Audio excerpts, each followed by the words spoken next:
신달자 선생님은 우리 문학에서 여성시의 영역을 개척하고 대표해온 분이십니다. 이곳 거창에서 출생하셨고요. 숙명여대와 동대학원을 졸업하셨습니다. 강단에서 오랫동안 후학을 가르치셨습니다. 한국시인협회 회장, 한국문학번역원의 이사 등을 역임하셨습니다. 1964년 여상의 여르신인문학상으로 등단을 하셨고요. 박무걸 시인의 추천으로 현대문학을 통해서 본격적인 창작 활동을 시작하셨습니다. 대한민국 문학상, 한국시인협회상, 영랑시문학상, 공초 오상수 문학상, 정지용 문학상, 대상문학상 등 우리나라의 그 내노라 하는 문학상을 두루 수상하셨고요. 2012년에는 대한민국 은관문학훈장을 수혼하셨습니다. 시집은 정말 10여 권이 있는데요. 봉헌 문자, 아버지의 빛, 어머니의 그 삐뚤삐뚤한 글씨 등 정말 많은 시집을 내셨고, 장편소설, 무리를 걷는 여자, 그리고 정말 이 수필집 대단했습니다. 백치의 애인. 이 수필집은 우리나라 그 사람이라면 거의 그 당시에 읽지 않았을까 싶은데요. 백치의 애인 등이 있습니다. 여러분, 선생님이 너무 오래 머물러 계신데요. 여러분, 신달자 시인이십니다. 큰 박수 부탁드립니다.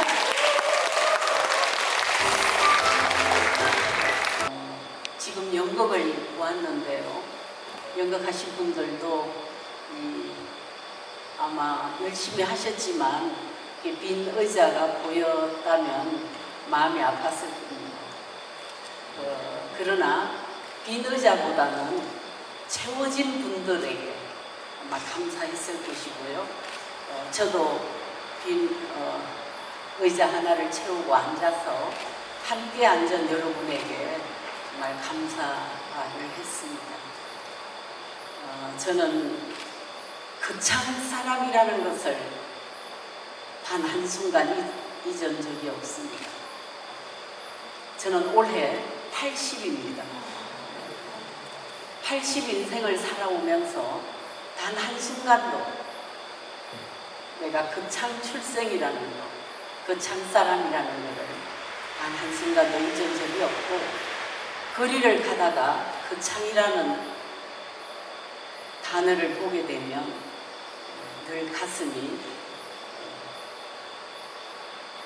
저릿하면서 고향 집이 그리웠습니다. 고향이라는 단어 안에는 어머니, 아버지가 들어있습니다. 저희 집은 기억한데 돈은 있었지만 사랑이 없었어요. 그런 와중에 모두 어머니고 아버지고 딸들이고 아들이 다 외로웠지만 서로 쓰다듬지 못하고 살면서 결국은 고향에서 파국을 맞았고 새벽 2시에 서울 변두리로 이사를 갔습니다. 어머니는 트럭에 몸을 싣고 서울 변두리에 가는데 12시간이 걸렸습니다. 밤 2시에 갔죠. 그 12시간을 단 한순간도 어머니는 눈물을 닦지 않은 순간이 없었습니다. 저는 그것을 지켜보면서 저 어머니의 하늘 반드시 내가 갚아야겠다. 제가 게으름을 펴고 싶은 순간에도 또 졸음이 올 때도 그 어머니의 눈물을 기억하면서 그래도 한 뼘이라도 좀 더 잘 살아봐야 되겠다, 이런 생각을 하면서 살았고, 그리고 저는 기꺼이 그 보상을 다 받았습니다. 왜냐하면 오늘 저는 내 사랑하는 고향으로부터 초청을 받았으니까 그것으로 저는 충분합니다. 내 어머니,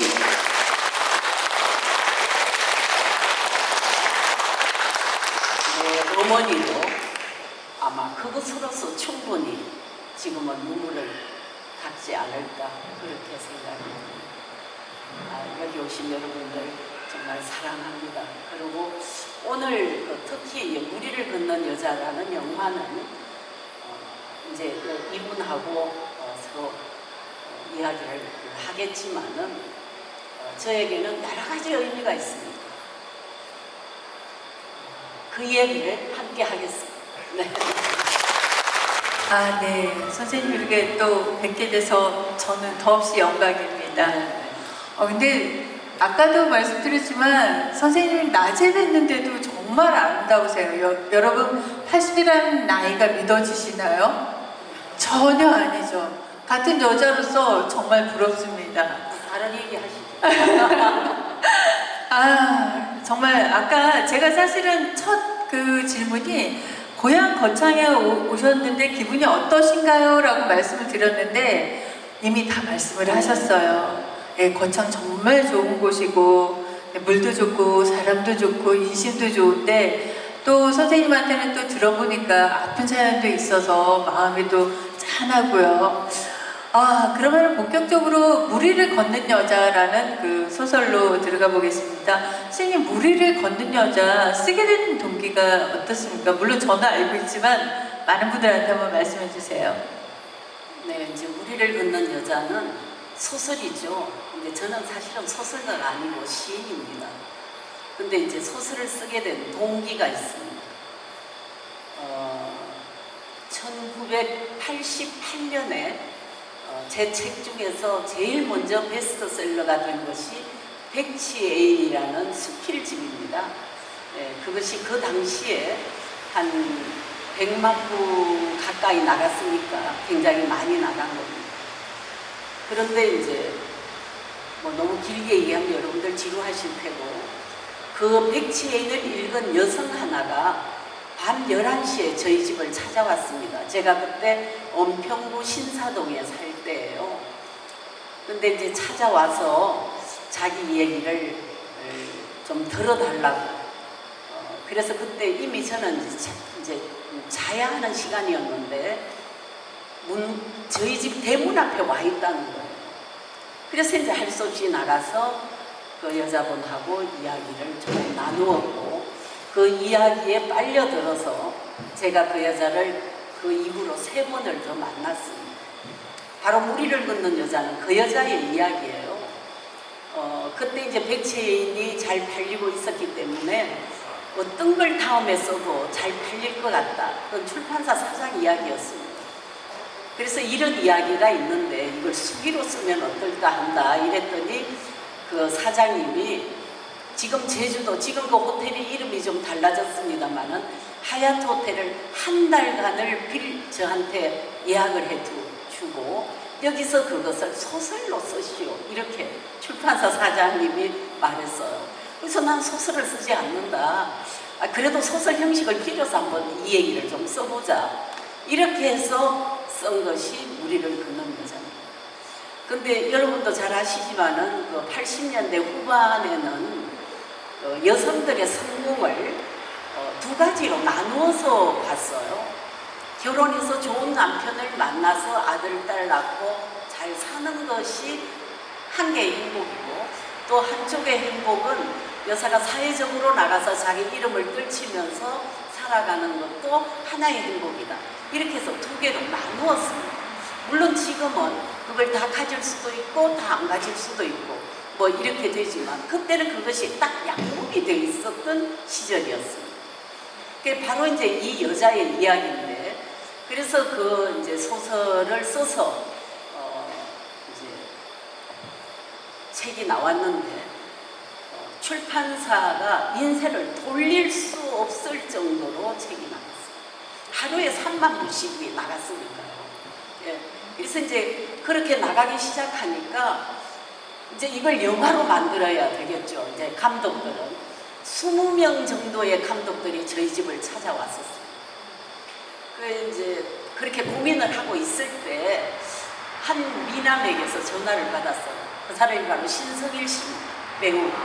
신성일 씨는 그때 영화 제작사를 가지고 있었는데 그래서 이제 저를 만나자고 그래서 그 미남인데 어떻게 안 만나겠습니까? 그래서 이제 서이스 그랜드라는 저희 동네에 있는 호텔에서 만났는데 그때 이제 엄앵란 씨가 따라왔었어요.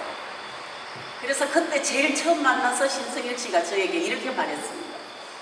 지금까지 다녀간 감독들이 제일 최고로 얼마를 주겠다고 하느냐. 그래서 제가 얼마다 이렇게 했더니 그럼 거기에 내가 3배를 더 드리겠다.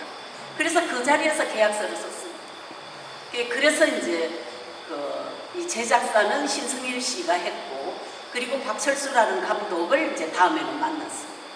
그래서 이제 배우가 그때 황신혜 씨가 한참 예쁠 때인데 황신혜 씨를 이제 하고, 그렇게 해서 이제 3번을 만났는데 그 3번 다 신승일 씨 그 엄앵란 씨가 따라오더라고요. 그래서 이제 미인이시잖아요. 그 이후에 이제 엄앵란 씨를 KBS에서 이제 무슨 방송 때문에 만났는데 제가 그랬어요. 아, 그럼 왜 그래 자꾸 따라온다냐? 한 번쯤은 그냥 혼자 보내라. 내가 이제 이랬더니, 아, 신성일이 혼자 보내는 건 위험해. 뭐 이러면서 농담을 했던 적이 있었습니다. 근데 이제 그거는 농담이고, 제가 이제 꼭 무리를 건너는 여자라면 꼭 해야 될 말이 하나 있는데요. 그 이제 영화까지 이제 히트를 치고 책은 계속 나가고 이제 그럴 때인데, 제가 그때는 이제 핸드폰이 없고 집 전화가 있는데 집 전화를 3개월간 정지시켰어요. 왜냐하면 그 무리를 건너는 여자라는 소설의 서문에 보면 이것은 그 어떤 여성의 이야기다, 이런 이제 제가 이제 그걸 그대로 썼는데, 그걸 읽은 대한민국의 정말 여성들이 자기가 쓴 원고를 들고 우리 집을 다 찾아오는 거예요. 이 내 이야기를 소설로 쓰면 무리를 걷는 여자보다 더 히트칠 것이다.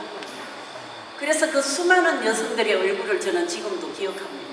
그래서 이제 그들을 안 만나기 위해서 전화를 3달 동안 끊었었는데, 그때 제가 느낀 게, 아, 사람에게는 모두 정말 이 세상에 가장 많은 사람들이 알아야 된다고 느끼는 다 사연을 가지고 있고, 사연이 없는 사람이 없고, 그리고 그 사연은 모두 소설가입니다. 예, 그런 것을 그때 느꼈어요. 그래서 아마 지금도 여기에 계신 분들이나 여기에 앉아있는 2사람이나 모두 사연이 있죠. 다 있을 겁니다. 그런데 그것을 소설로 쓴다면 모두 다 우리를 걷는 여자가 될 것이고, 그리고 그걸 안 쓴다면 어떻게 될까요? 우리가 그냥 친구들에게 순간순간 풀어내는 그런 수다가 되겠죠. 예, 수다도 중요합니다. 그러나 나는 이제 여성들에게 글을 가르칠 때 요즘은 서울에서 뭐가 유행하는가 하면은 나의 자서전을 쓰는 게 유행입니다. 이제 창작 교실에서 주로 자서전을 막 쓰는 게 굉장히 많아요. 그래서 이제 그거 좋겠다. 자기 어머니의 얘기를 한번 써봐도 좋겠고, 그리고 내 얘기를 내가 써봐도 좋겠고, 그래서 가족들에게 나중에 그냥 선물을 해도 좋겠다, 이런 생각을 합니다. 네. 그냥 그 정도로 아니, 무리를 걷는 여자가 지금 말씀하셨다시피 누군가의 실화라고 듣고는 다들 그때 깜짝 놀랐잖아요. 그리고 그가 누굴까라는 생각도 많이 했는데요. 3만 부나, 하루에 3만 부면 정말 장난이 아닌데요. 지금은 그렇게 나가지도 않는데요. 그때 저도 아주 오래전에 이제 그때 하도 이제 워낙 그 책을 안 읽으면은 안 되는 그런 상황이었어요. 그래서 읽었는데 제가 읽으면서도 좀 내용이 정말 파격적이었어요. 그러니까 자매처럼 같이 살고 있던 그 미니하고 나니가 그 남편과의 그 불륜관계로 간다는 게 우리의 그 정서로는 지금도 이해가 안 되는데, 그 당시 정서로는 좀 충격적이었거든요. 작가로서 어떤 그 여자 주저되지 않았나요? 진주 여성이었어요. 네네, 진주. 네, 진주가 무대인데 그래서 좀 더 가깝게 느껴졌는지도.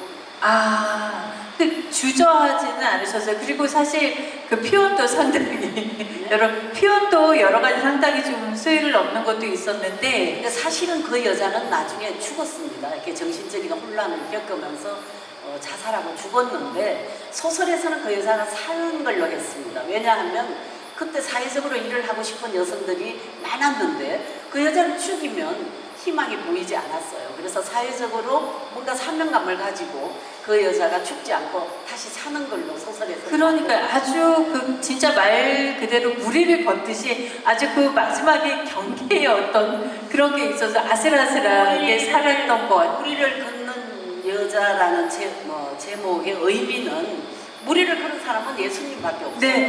네, 그렇지만 무리를 걷는 여자라고 하는 거는 그 어떤 고난과 핍박과 고통이라도 이렇게 물리치고 걸어가는 여자다. 뭐 이런 뜻이에요. 그 지금은 사실 박철수 감독님께서 고인이 되셨잖아요. 정말 아까운 분이신데 박철수 감독님이 이제 물론 이제 신성희 씨가 만들자고 했지만 처음에 오셔서 만나서 했던 말씀 무엇이었나요? 어떻게 만들겠다 영화를 뭐 이런 말씀하신 기억나는 게 있나요? 아니 그러니까 소설을 기본으로 이제 시나리오를 이제 만들죠. 예, 그러면 그 처음에 그 영화에 가장 두드러지는 것은 친구의 남편을 사랑하는 일 그렇죠. 아닙니까? 네. 그런데 그 사실은 그 우정도 굉장한 거거든요. 그쵸. 우정도 대단했죠. 네, 어머니. 네, 그러니까 그 아버지가 죽음으로써 자기 딸은 유학을 안 보내고 그 친구를 보내거든요, 어머니가. 네, 맞아요. 난 그 점이 굉장히. 그니까요. 난이를 보내더라고요. 미리 네. 결혼을 하고. 그런데도 불구하고 난이가 그렇게 어머니마저도 배신을 한 거잖아요. 그러니까 우리나라 80년대가 패션이 이제 굉장히 상승할 때인데 그 여자가 이제 패션을 배우고 와가지고 그 퇴계로에 10층 빌딩을 짓습니다. 근데 그 빌딩을 지으면서 그 친구의 남편이 건축을 하기 때문에 그 사람이 짓기 시작해서 둘이 이제 사연이 생기게 되는 거고. 예, 그래서 그걸 지을 때는 이 난이가 어떻게 생각하는가 하면은 이 빌딩이 이제 완성이 되면 친구의 이름으로 하겠다. 이렇게 그렇죠. 생각을 해요. 예, 그만큼 자기도 은혜를 갚아야 된다고 생각을 하지만 결국은 친구의 가장 소중한 남편을 뺏는 게 되는 거예요. 그렇죠. 네, 그런 이야기. 네. 아니 그 우정도 우정이지만 저는 너무 가슴이 아팠어요. 근데 이제 사랑에 빠진 난이도 너무 불쌍해요. 난이가 그런데 그 일에 뻔뻔하지가 않고요. 계속 고민을 하다가 정신병으로 죽습니다. 그러니까 그것도 또. 당시 그 황신혜 씨 또 강문영 씨 대단한 네. 배우들이었는데 당시에 힘든 파리 로케이션이 있었어요. 네. 그때 혹시 선생님 같이 가자고 했어요. 가자고 네, 하셨어요. 박철수 감독이 가자고 했는데 미인들하고 가면 아니 선생님도 뒤지지 않는 배우신데 왜? 알았어요. 그 당시 정말 파리 로케이션 했다라는 게 좀 대단했었죠. 네.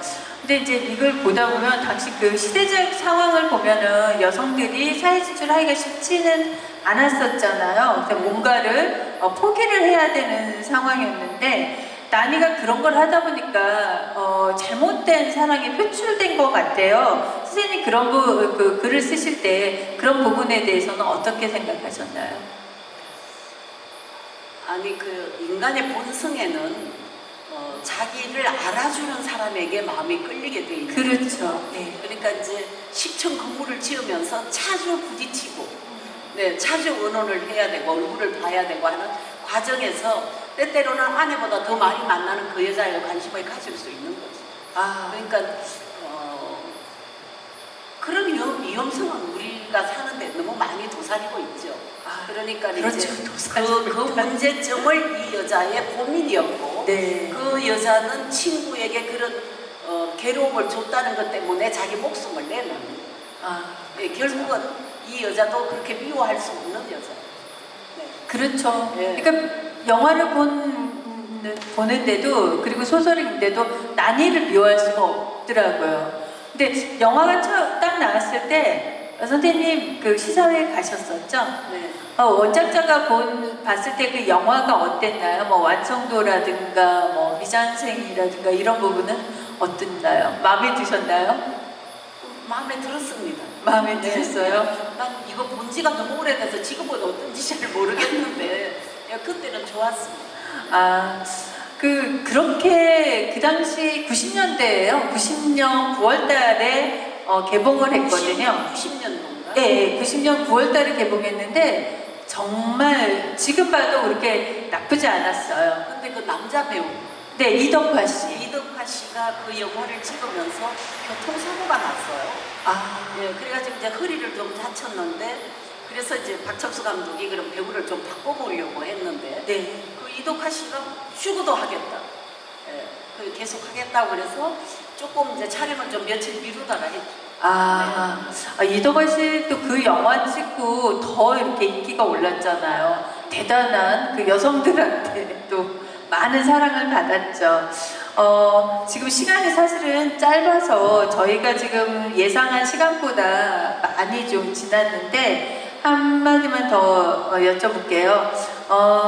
오늘 오신 관객들한테 얘기를 한다면 그때 여성의 삶과 지금의 여성의 삶의 차이가 무엇인지, 선생님은 워낙 여성과 관련된 글을 많이 쓰셨으니까 여기에 오신 여성분들한테 좀 말씀을 해주신다면 무엇이 달라졌고 어떻게 여성으로서 삶을 살아야 하는지 좀 말씀해 주세요. 네, 여성 문제는 굉장히 예민한 부분인데요. 많이 달라졌습니다. 아마 여러분도 그렇게 느끼실 텐데 그래서 뭐 지금 여가부를 없애느냐 마느냐 뭐 정부 쪽에서도 그런 말까지 나오게 이제 됐지만은 개인의 삶에는 그렇게 큰 변화가 있지는 않을 것이다. 저는 그렇게 예측합니다. 모든 큰 그 물결에서는 달라졌지만 여자 개인 하나하나에 대해서는 과연 그렇게 많이 달라졌을까? 그렇죠. 네, 그런 생각은 들고요. 예, 그러나 그 세계적으로 여성 문제는 대한민국만 볼 게 아니라 세계적인 걸 봐야 하는데 세계적으로는 굉장히 많이 달라졌죠. 뭐가 달라졌는가 하면은 여성의 시간이 많이 달라졌습니다.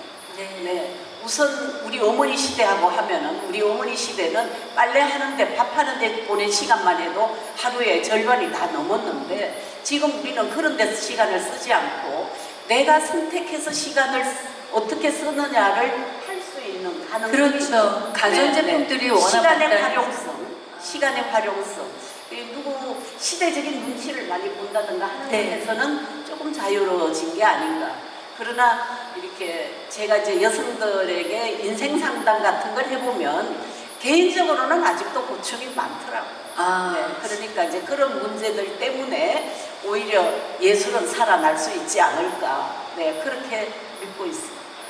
아니, 듣다 보니까 그런 요즘의 여성들의 어떤 그 고민이랄까 상담을 많이 해보시니까 주로 어떤 것이 고민인가요?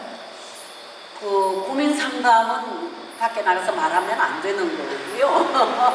조금 더 개인적인 차가 많습니다. 왜냐하면 같은 문제인데도 잘 견디는 여성이 있고 그렇죠. 같은 문제도 그걸 견디지 못하는 여성이 있으니까 대개는 가족적인 문제가 많습니다. 가족적인 문제 사실 그렇죠.